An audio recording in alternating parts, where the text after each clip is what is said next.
A weema whippa weema whippa weema whippa weema whippa in the jungle, the mighty jungle, the lion sleeps tonight. Hello everyone, I am back from a kind of small vacay. Um, I've been sick every other week for a month and a half. First it was the stomach flu, then it was food poisoning, and now it's the head cold from hell. Life with a second grader. They bring you home every virus known and unknown to man. But I love her though. Being the mom to a second grader is definitely the best thing that's ever happened to me. So, kind of took a break last week just because a whole lot was going on. My kid had homecoming celebrations at her school, and I had to help out with all that madness. Oh, by the way, drinking my drink of choice today, which is a Coca-Cola mixed with Jack Daniel's Fireball whiskey. Again, not a sponsor. If you want me to advertise your product, if you want to sponsor me, I will happily do so. I will sponsor your goat soap, your hand knitted Doctor Who scarves. I mean, whatever you want me to advertise, I will happily do it. So today, I took a poll on Twitter last week, and I asked, what I said. I want to cry. So it was between A Christmas Carol, Elegy, or Paper Hearts, and I'll let you guess which one won out. It was Paper Hearts. So Paper Hearts, I'm kind of cheating on this one, because in the fandom, Paper Hearts is an extremely popular episode of the X-Files.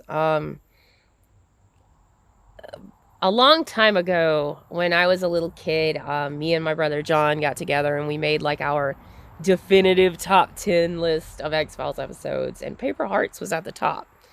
Of course, now I'm 38, and my opinions have changed, of course, from the time I was 14. But Paper Hearts is still up there. It's a very well written episode. It's a well acted episode. We'll get into that in a minute. It's written by Vince Gilligan. Like I said, rule of thumb, if you're looking for an awesome X-Files episode with great MSR moments, Vince Gilligan is your man of choice. I've said it before, I'll say it again. If he was the showrunner of the X-Files, it would have been far more successful than if a certain person was. Anyway, there is a whole lot to unpack in this episode. It is a heavy one, extremely emotional. Some would even say controversial.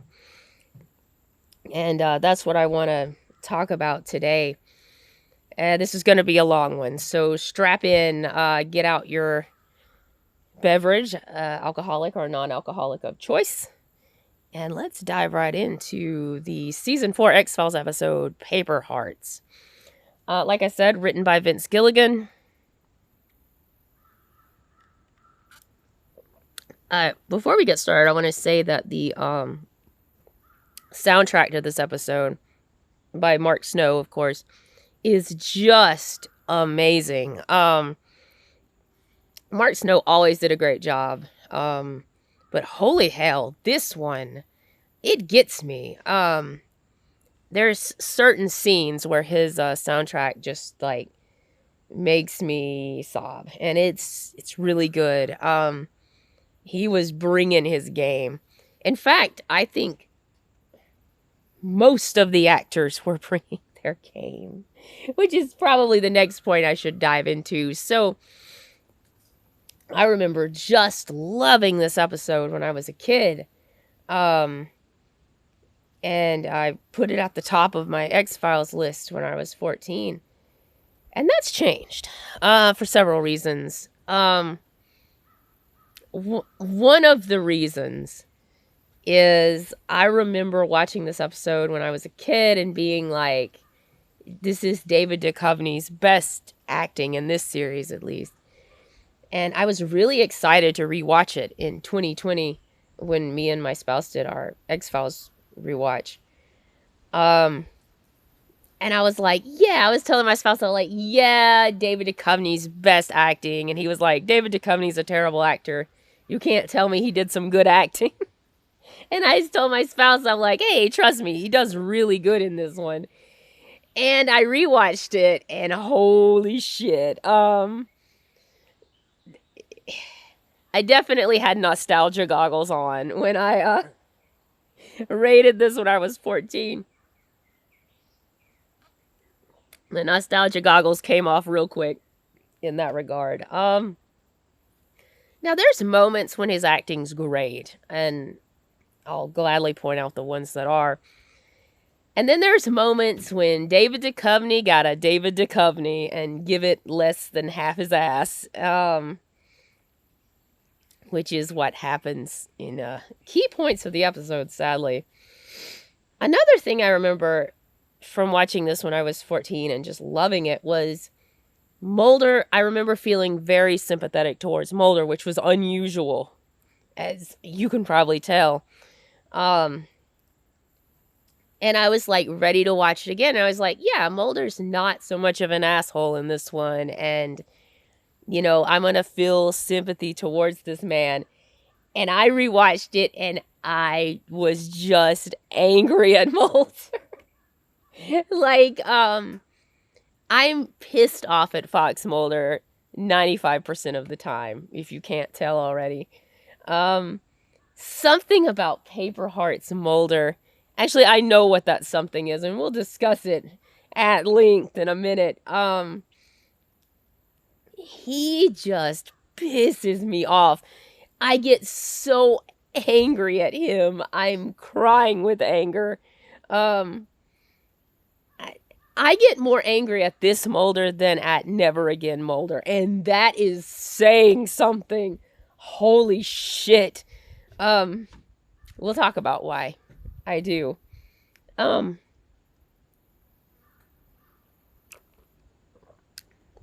Please bear with me. I am suffering through a head cold and it's all in my throat today. I have laryngitis. So, and then the third reason why the nostalgic goggles came off of this episode is when you become a parent or a caregiver to a child and you rewatch this episode, it hits different. Oh my God. I had full-blown anxiety rewatching this episode, both in 2020 and last week. My spouse watched it for the first time in 2020. My spouse didn't grow up watching the X-Files like I did. Like, he would watch like an episode now and then, but he wasn't like an avid fan like I was. And he'd never seen Paper Hearts, and I'd hyped it up to him, and I was like, this is one of the best episodes of the X-Files. And he watched it, and when it was over, he said, I'll never watch this episode again. And that's valid. It triggered all of our anxieties as parents.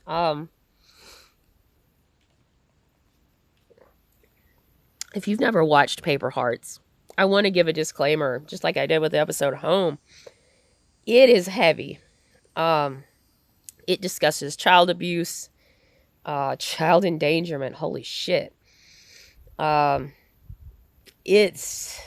discusses sexual assault. It's a heavy episode, but I'm going to say one thing for it. Like in Home with Glenn Morgan and James Wong, Vince Gilligan gives the subject matter the gravity it deserves. And like I said in Home, like, why couldn't the rest of the series do this if they were going to discuss very heavy topics like child abuse and sexual assault? Let the characters sit on that for a while. And in this episode, when these topics are discussed, especially with the perpetrator of them, like Mulder and Scully and Skinner too, they need a minute. And their reactions to it are visceral. And it lets it sink into the audience. Excuse me, I'm so sorry. This cold's got me. They absolutely let it sink in. And like I said, why couldn't the X-Files have done this all the time when they were handling dicey subject matter? Like, instead of making it like a cute plot point, fuck that, right? This one does it pretty well, but it still kind of pisses me off, and I'll get into why in a little bit. Let's dive into the plot, shall we? This is going to be a long one. So, the episode begins with Mulder. He's sleeping on his couch, and he sees the red light from a laser pointer, and he chases it. A lot of people summarize this episode as when Mulder chases a laser light pointer like a cat, which is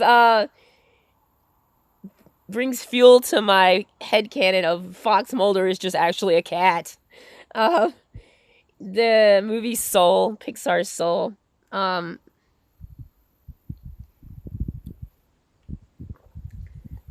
Joe, the protagonist, his soul is reincarnated into the body of a cat, but he can still think and talk like a human, but he forgets that he's in the body of a cat, and he still has the instincts of a cat.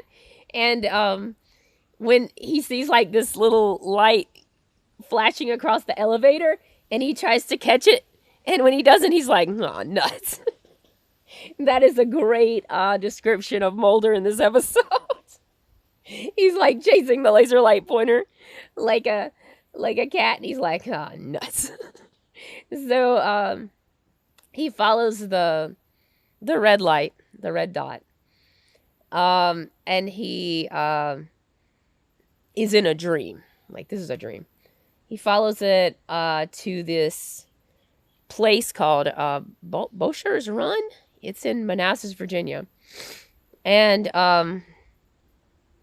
he sees it. The red dot turns into the words Mad Hat on this rock. And he sees a little dead child. And the dead child sinks into the ground, and Mulder wakes up. So, he looks up the place in the phone book, and he goes out there, and the next scene, you see this forensics team digging up this poor child.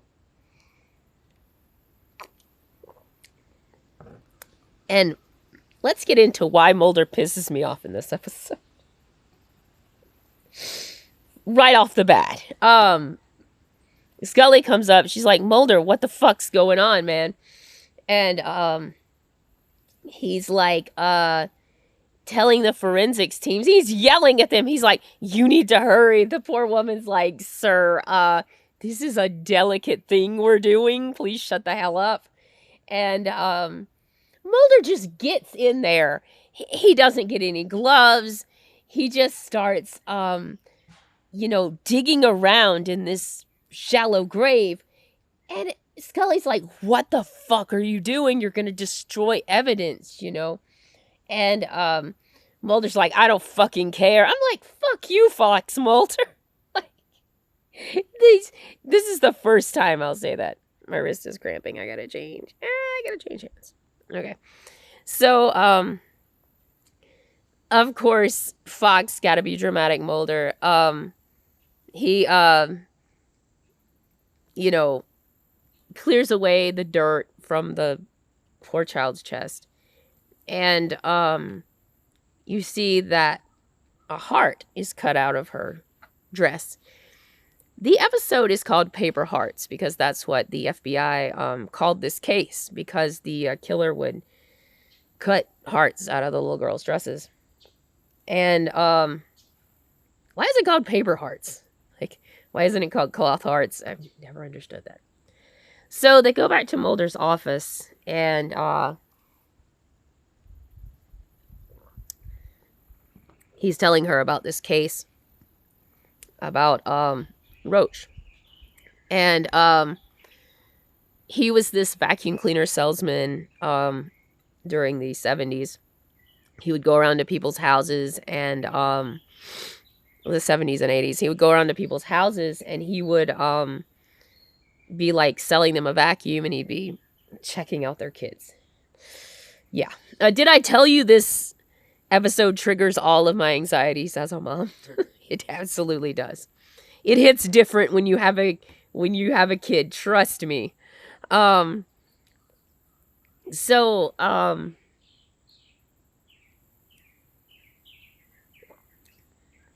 Scully's like, I think I know how you solved this. And she says, you solved it in your sleep. And he looks at her kind of surprised, and she says, what is it? A dream is a question we've yet figured out how to ask. I think that's how she says it. And that's interesting for Scully to say. Some say this is like Mulder rubbing off on her. I've always believed that Scully is the true believer of the pair, and Mulder is the true skeptic of the two. This is very much her, like, beginning to acknowledge that side of herself. And it's also interesting that she says this, and it's very much rooted in her rationale and science. Like, she's saying Mulder nursed this idea in his subconscious, which I believe is true. So, Mulder also says something that's very disturbing to me. And he says, like, I always wanted to find the hearts that Roach cut out of these little girls' dresses and count them and see if they added up to 13, which of course they didn't.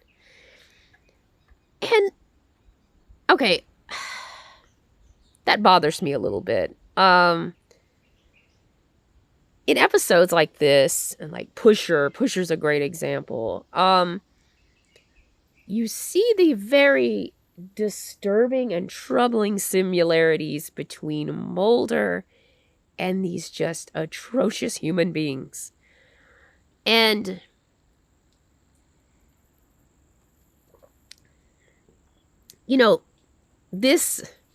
the X-Files like always tells us how Mulder's a brilliant profiler. He's a brilliant FBI agent, which is kind of a joke, right? In this instance, I can see that. That's probably the only thing Mulder is good at as far as being an FBI agent goes, is he can get in the head of these atrocious human beings because he's a lot like them. Like, I was listening to a podcast. If you have never listened to Fox Mulder is a Maniac, do yourself a giant favor. That podcast is a fucking delight. I've been binge listening to it while I've been I couldn't get out of bed yesterday. I had such a high fever. I was just listening to it.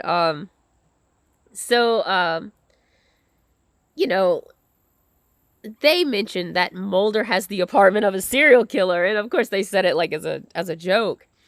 And that made me think of this, like Mulder's personal habits. Like, he's very hyper-focused. He's very self-centered. He's very self-serving. Like, how different is he from someone like Robert Patrick Modell, or the killer in Grotesque? Like, that's very interesting. Like, and yeah, I could see, like, he doesn't so much get in the head of these criminals he's trying to catch as seeing the similarities in himself. We'll talk more about that. So,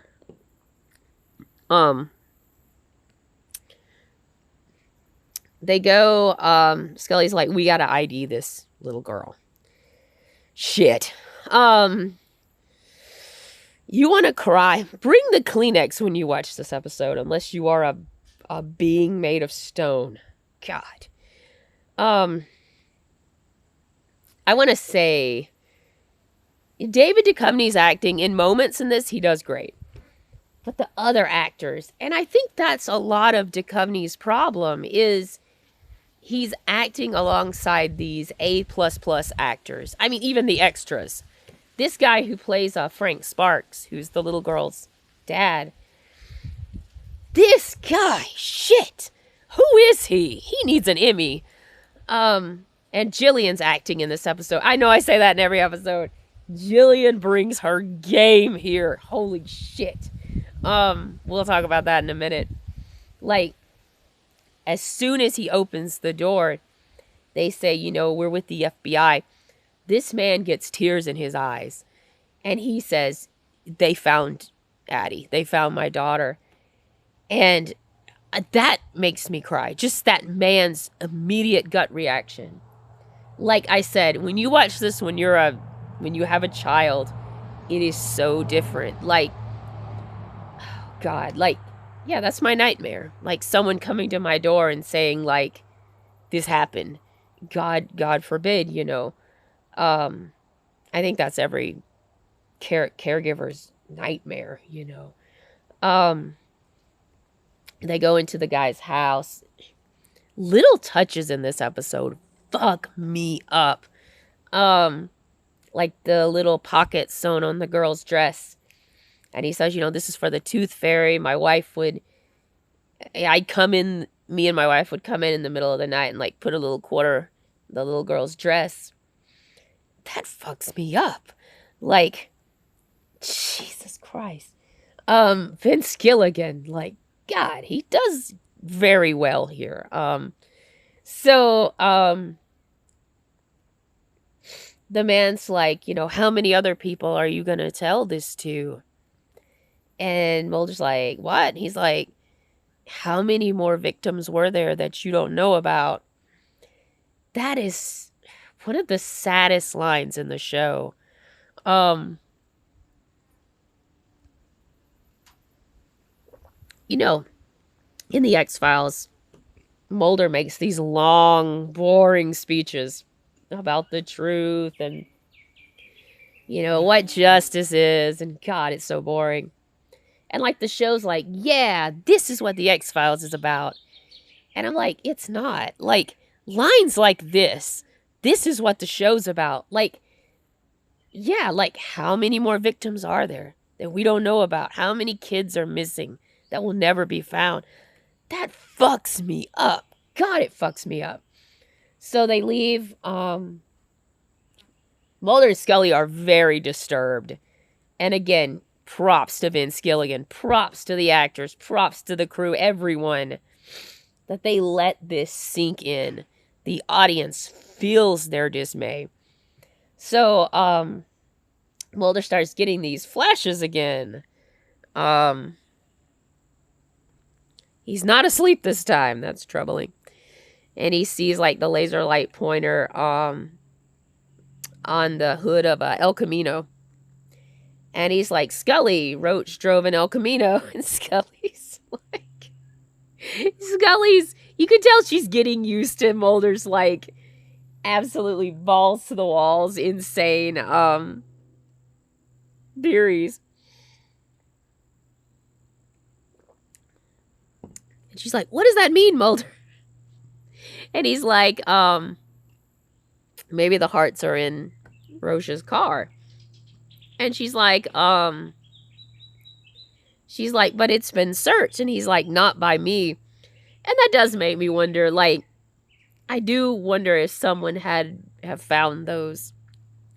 But as it happens, they weren't. So they go to this kid's house and he's like, wow, a serial killer owned my car. And they find that he bought Roche's El Camino. And Mulder and Scully are searching the vehicle. And Mulder gets out his knife and, like, cuts into the seats.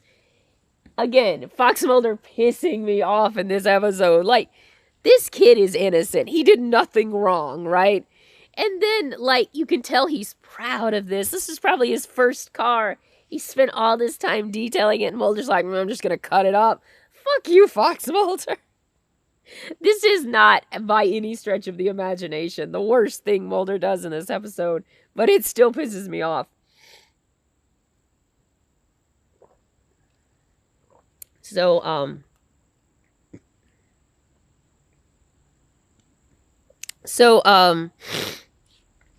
Mulder, cuts into the seat. Of course, he doesn't find it. Fuck you, Mulder.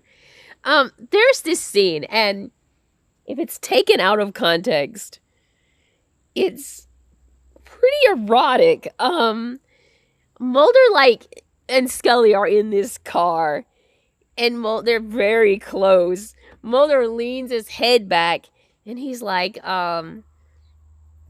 excuse me. And Mulder's like, where is it? He looks very frustrated and sweaty. And Scully's like bending over, her hair's like over her face, like she's bending down into his lap area. And she's like, maybe it's underneath. Jillian's voice is very breathy here, and I'm like, Jesus Christ, guys. You're looking for a serial killer's trophies. Please don't act this way. It's very much like,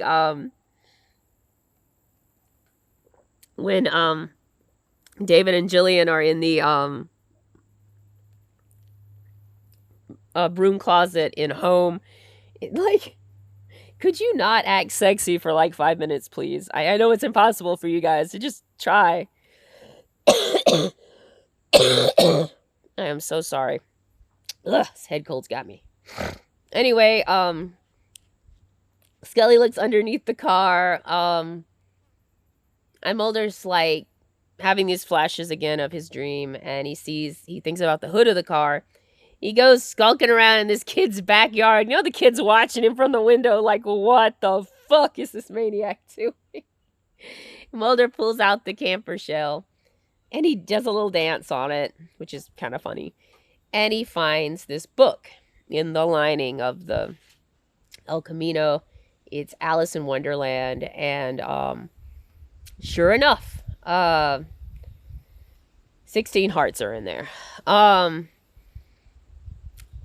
And they go to see Roach. Let's talk about this. My spouse said, after he watched Paper Hearts for the first and the last time, he said, if I ever meet this guy, Tom Noonan, who plays Roach, he's like, I am going to punch the fuck out of his face.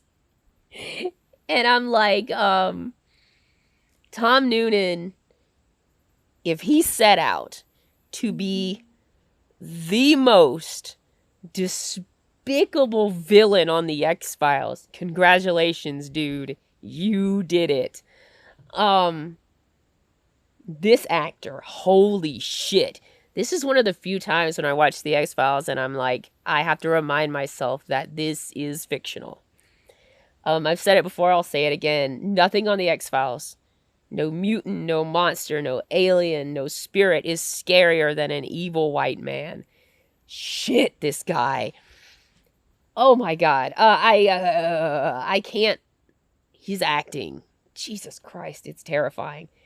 Him and Brad Dourif from Beyond the Sea, I think, are the best villains. Just making you absolutely hate them. This guy is a little bit, he brings it even more than Brad Dourif. I mean, and that's saying something. Jesus Christ. I want to reach through the screen and punch him in the face. So, they go and see him. They have to turn in their weapons as they enter the prison.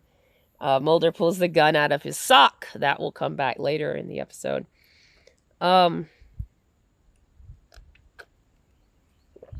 So, Tom Noonan's shooting hoops. They tell him, they say, Mulder's like, why did you tell me there were 13 hearts? And he's like, I don't know. The number 13 just seemed more magical. Let's talk about this.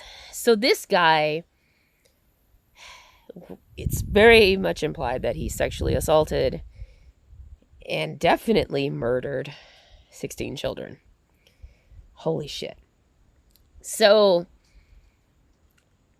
he's put in prison for the rest of his life. But he still wants and has some control over his victims, in that he still has those hearts. He'll still keep Mulder and Scully on the hook.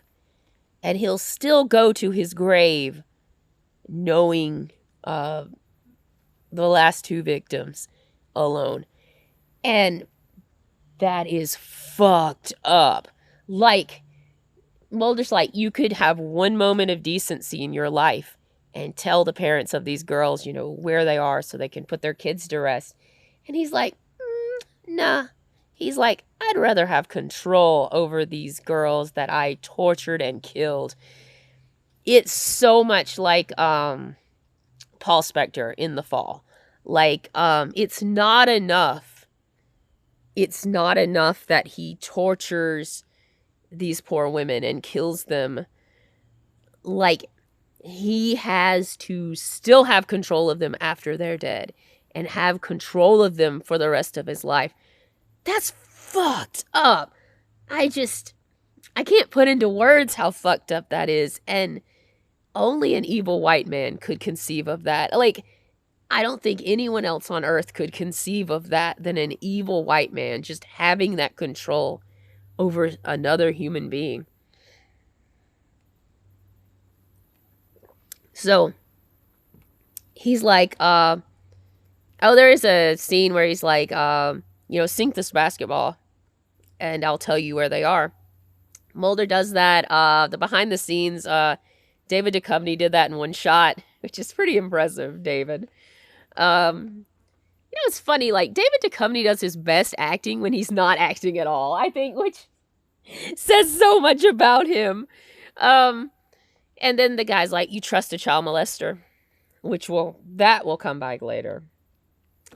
He walks off, he's like, bring me my hearts, I'll tell you everything you want to know. So, Mulder's in his office. And he, we're assuming, goes to sleep again. He sees a laser light pointer. It goes under the door of his office. He walks to that door, and he's in his childhood living room. And his sister's there. Let's talk about Samantha Mulder a little bit. This is going to be a long video. I think I'll make this a two-parter. So, Samantha Mulder, when I was a kid, like, I always thought it was kind of strange that Samantha Mulder, we never knew much about her. Which I thought was very strange, because she is what the X-Files is based on. Like, everything that happens in the X-Files, like, comes from her. Like, don't you think it's kind of weird that we never knew, like, her favorite color or, like, what her favorite food was? Like, what cartoons did she watch? Like, what was her favorite thing to wear? Like, did she like ponies? Or did she like dinosaurs? Like, we never learned much about her. And I thought that was, like, really strange. Because, and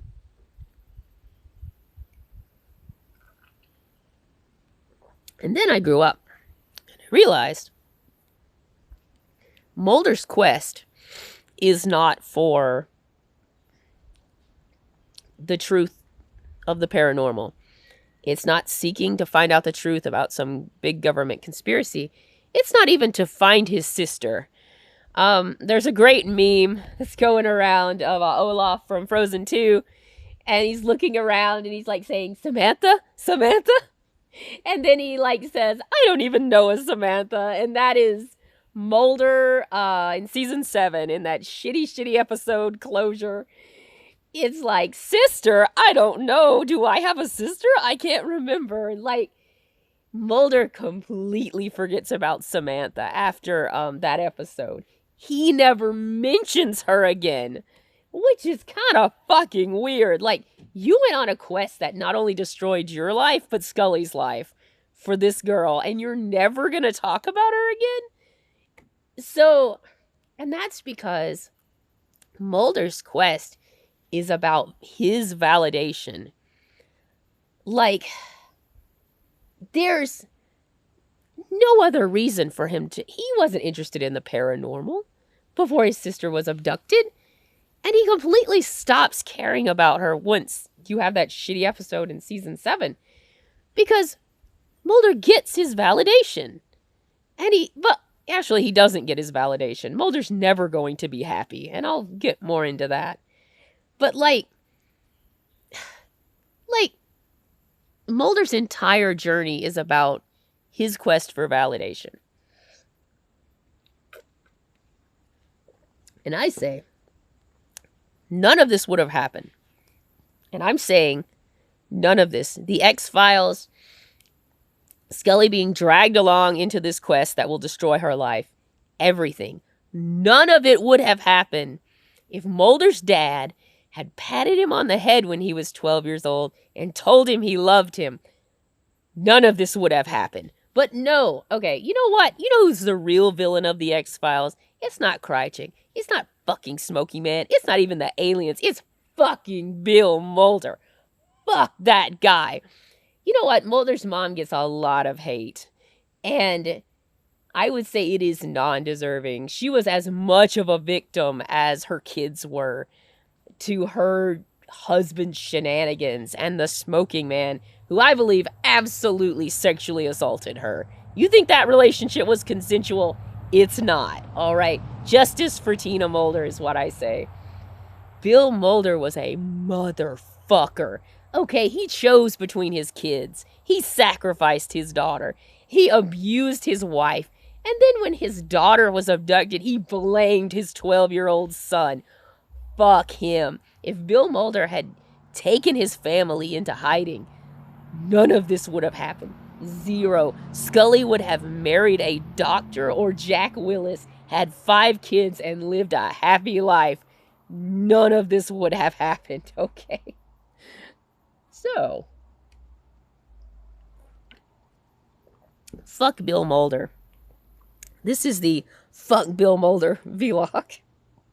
So, Mulder's quest is for his own validation. It's not to find Samantha.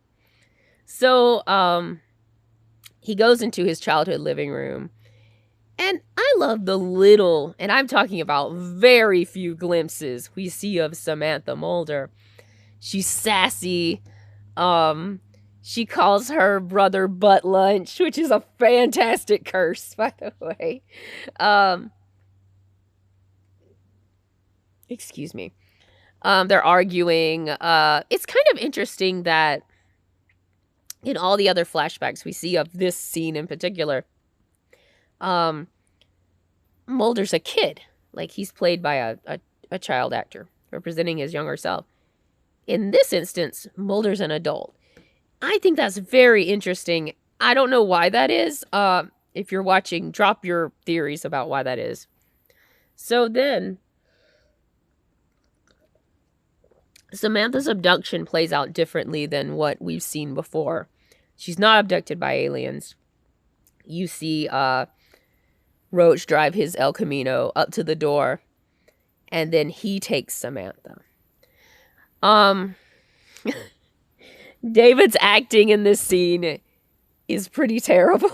It's not the worst he's done, but holy shit, it's bad. He's like, he looks at Samantha and he's like looking around and he's like, the magician comes on at 12. And I'm like, shit, man. Put half of your ass into this scene, right? So,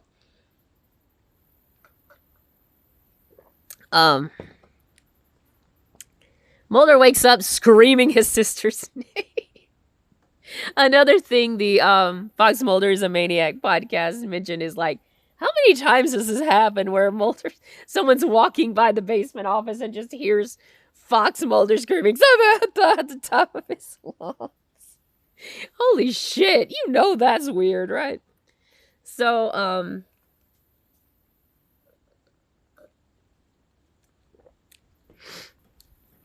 Mulder goes to see Roach, and he says,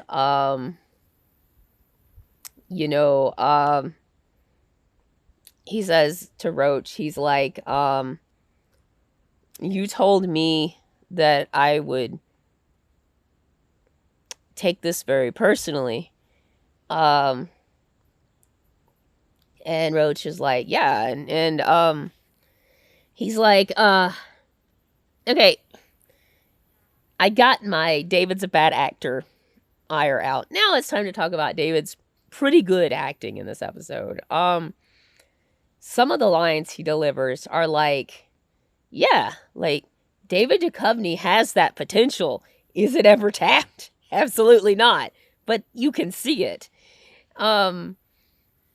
He's like, his voice is shaking when he tells Roach, you're like, what do you know about my sister? And you feel that. I mean, good job, David. I will give credit where credit's due. I don't know why you didn't bring that game to the rest of the show, but hey, I'll give credit where credit's due. Roach is like, I sold your father a vacuum cleaner in 1972. And,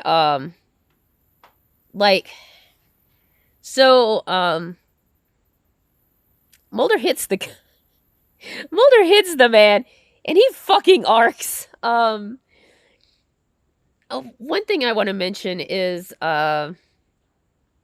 when Roach comes in, there's a table in front of him, and he, like, picks a little bit of lint off the table.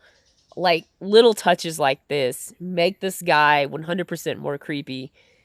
Holy shit. The guard comes in, and the guard's like, I didn't see that.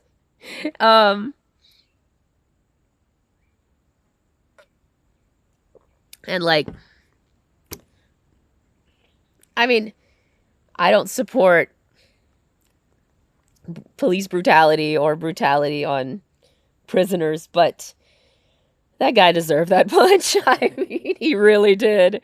So then Scully comes in and she says, I saw that. And so she's like, Mulder, this guy has got you on the hook. And he's like, Scully, he told me this information, only I would know.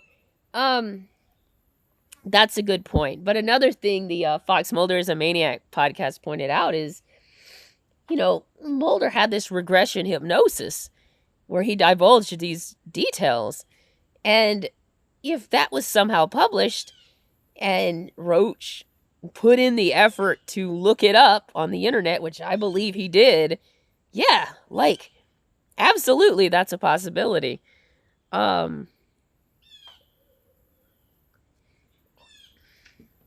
Is Mulder looking too hard for something that's not there, like he always does? You know the answer to that question. And he asks Scully, he's like, do you believe my sister was abducted by aliens? Her silence is all the answer he needs. He's like, I've got to know. He walks away, and you get a great example of Scully thinking about all of her life choices as she stares into the abyss before sighing deeply and following him. Poor Dana Scully. Jesus Christ. It's just going to get worse for you, girl. So Mulder, but guess what? It's time to traumatize Mom.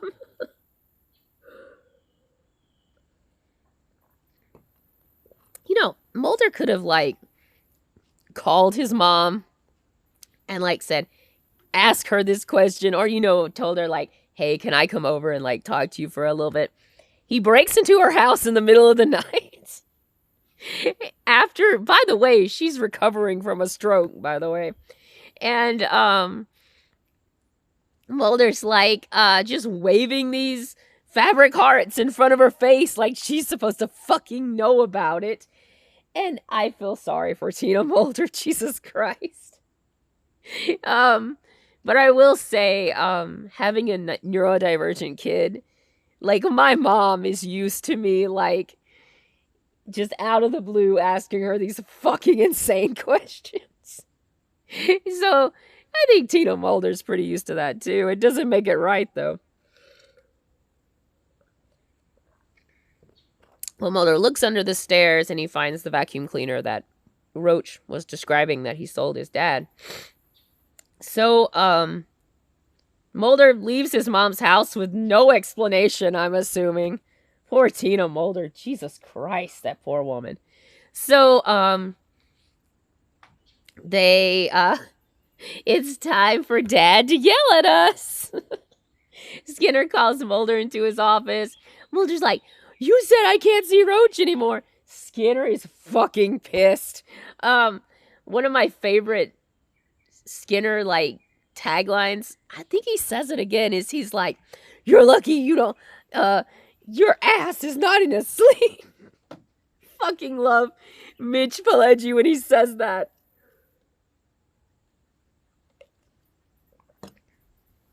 My spouse and I quote that to each other about once a week.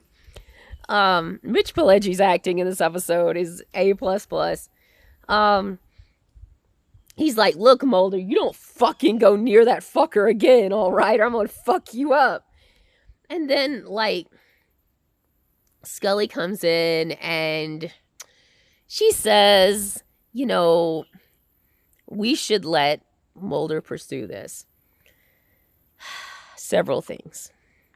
Is Scully and Skinner enabling Mulder? I'm going to say yes and no. So, first of all, Scully has a very good point. She's like, this is Mulder's case, and he seems to be the only person that's, getting information out of this guy so we can find 2 more victims, which is what should be the ultimate, conclusion to this investigation, not Mulder's personal interest. However, Scully and Skinner know how crazy Mulder is. I mean, he's done insane things before, like go into the Alaskan wilderness to find a fucking alien submarine. But, I don't think either of them could have thought he would have done something as fucking crazy as he does in this episode. I think it surprises both of them. And, however, Scully does indulge Mulder. Because Mulder isn't abusive to Scully, but he's definitely toxic. And he manipulates her, okay? You've seen it. Folie à Deux is the one I'm talking about. He's like, Scully, do this for me. And it's almost like he's saying, Scully, do this for me. And, I'll change. I get that vibe. Scully very much has the, I can change this man mentality, which is really sad. And I hate it for her so much. Oh, Stana, why didn't you find another man to try to change? Even fucking Daniel would have been better than this one, girl. So, surprise, Mulder never changes. So, and of course, you could attribute that back to her daddy issues. If I do this, Dad will be proud of me. Dad will love me. But you know who has more daddy issues than Dana Scully? Fucking Fox Mulder. No one talks about Mulder's daddy issues, which is the core of all these problems.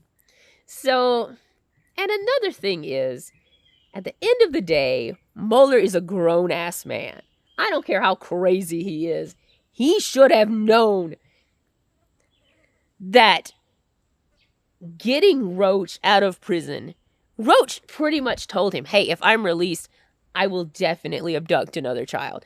He pretty much told Mulder that. For Mulder to do that, at the end of the day, the blame rests on Mulder. And I'm tired of people blaming Scully and blaming Skinner primarily for this thing Mulder did. Fucking Fox Mulder is the one to blame here, okay? The blame rests on him. All right. So Skinner's like, okay, tread lightly. And you know what, Walter Skinner, you're the boss. You should have chained Fox Mulder to your bed, okay? Like, dude, this is primarily on you. But it's primarily on Fox Mulder. So then, Mulder just cannot resist. He gets Roach out of prison, and he takes him on a commercial airline with kids on it. Again, episode triggering all my anxieties as a parent. There's a little girl on the plane. Jesus Christ. Ugh. And Roach gets away from Mulder while they're on their way to the bathroom. And Roach is like talking to the little girl. He's like, hey, are you having fun? He's like, what's your name? And again, my daughter, like, I kept turning to her during this episode. And she's like, yes, Mom, I know. Don't talk to men. I get it, Mom. I get it. You don't have to tell me again. Like, I'm not going to talk to any fuckers. She didn't say that, of course. But, so then, geez, that's terrifying. Yeah. So they go to, one of the Mulder's homes. This episode triggers all of my, like, classist, emotions. Fuck the rich, right? The Mulders have like a jillion houses. Fuck them. So, the, Roche is in there and he starts like describing this scenario to Mulder. And then Mulder's like, ha, motherfucker, this is the wrong house. My family's fucking rich. We have 1 million houses. And this does make me wonder, like, because the X-Files is always bringing up this, like, idea of, like, when you get inside of an evil person's head, can they get inside of yours? Like, it's suggested in, like, Orison, in Unruhe, in Grotesque, in this episode. And the series, like, never, like, pays out on that. What happened? Like many episodes of the X-Files, we'll never know. Was it like a supernatural nexus that was forged between Roach and Mulder during Mulder's search for him? Or was it Roach just getting this stuff on Mulder and manipulating him? Again, we'll never know. The show, like, never gives us substantial evidence to the supernatural. But Fox Mulder's always right? Fuck me. So, anyway, you see Roach asleep. Mulder's, like, watching him. And then Mulder starts to have another, like, laser pointer fantasy. At this point, Mulder should know Roach is manipulating you. Don't follow this laser light pointer, dude. You're the one who said this nexus was formed between us. Don't you know this guy's fucking with you? Anyway, he goes out the door because Mulder is fucking stupid. He makes me so angry. So he goes out. He sees Roche's El Camino in the parking lot. His sister's locked up in this. Take another drink for parental anxieties. Cheers. He gets her out. Then he sees the laser light pointer, like, say bye. He wakes up. He's chained to the bed. His gun and his badge are gone. This is a nightmare. This is what gave me bad dreams for 2 months after I rewatched it. Jesus Christ. So, Skinner shows up. He's fucking angry. I love the joke that says, the greatest X-File of all. How is Mulder not fired after paper? What the fuck, Mulder? So then, Skinner's like, where's your gun? I love that scene. The look on Mulder's face. He's like, you done fucked up. So, Scully's like, Mulder's like, I know where he went. Oh my God. I'll just say it. This is the scariest episode of the X-Files. This is the episode that scares me the most. Okay, I take this off of the top of my top 10 favorite episodes, and I put it at the top of the top scariest X-Files episodes, because this is the scariest fucking scenario you could ever be in if you have a child. They go to this daycare center. The daycare worker is losing her fucking marbles, which feels so visceral. Okay, I was a daycare worker. All right. This episode just hits all of my anxiety buttons. The woman's crying. She's like, this is all my fault. Mulder turns to her and is like, no, it's mine. I'm like, yeah, it is your fault. This is all Fox Mulder's fault. It's all his fault, okay?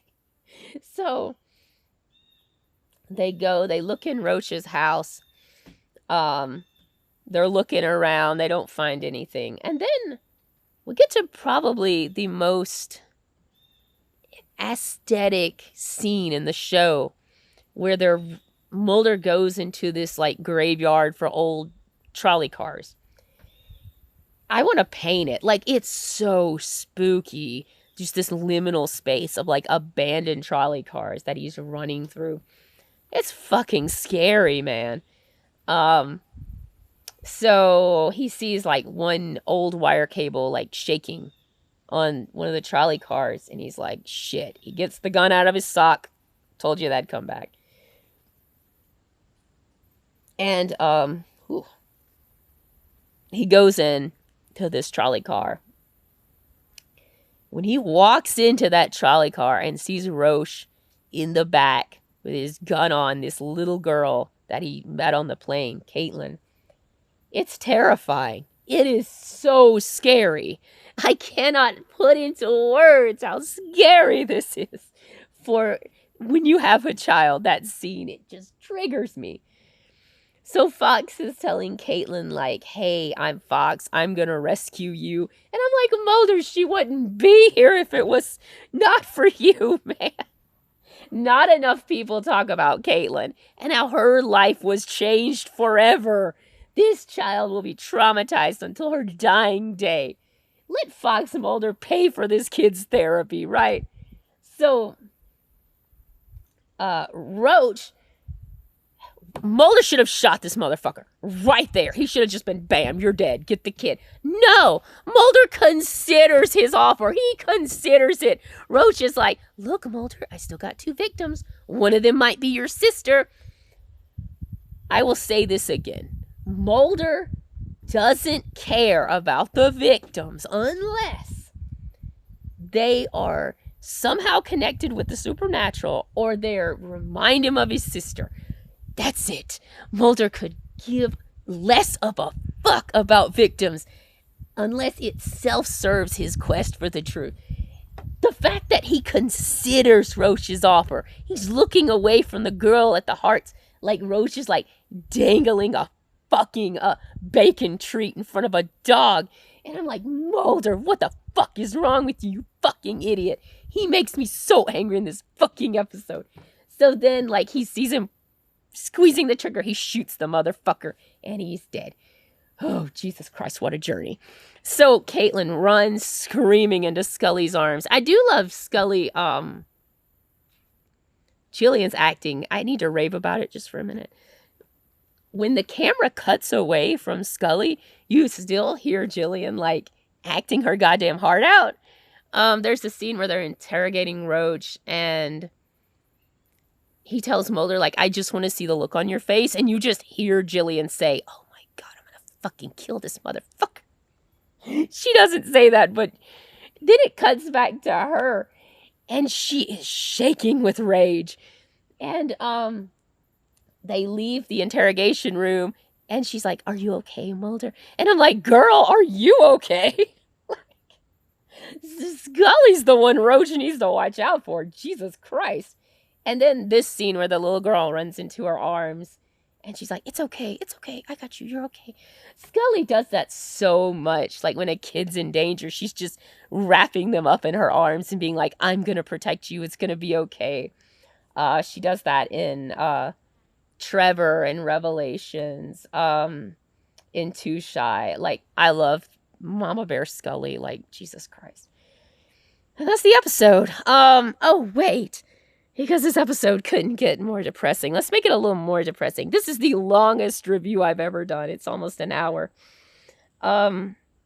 when at the end of the episode, Scully goes in there and like they're still talking about these two victims that they don't know about. And Mulder just takes the two hearts and puts them in his drawer. And as far as we know, like, that is never resolved.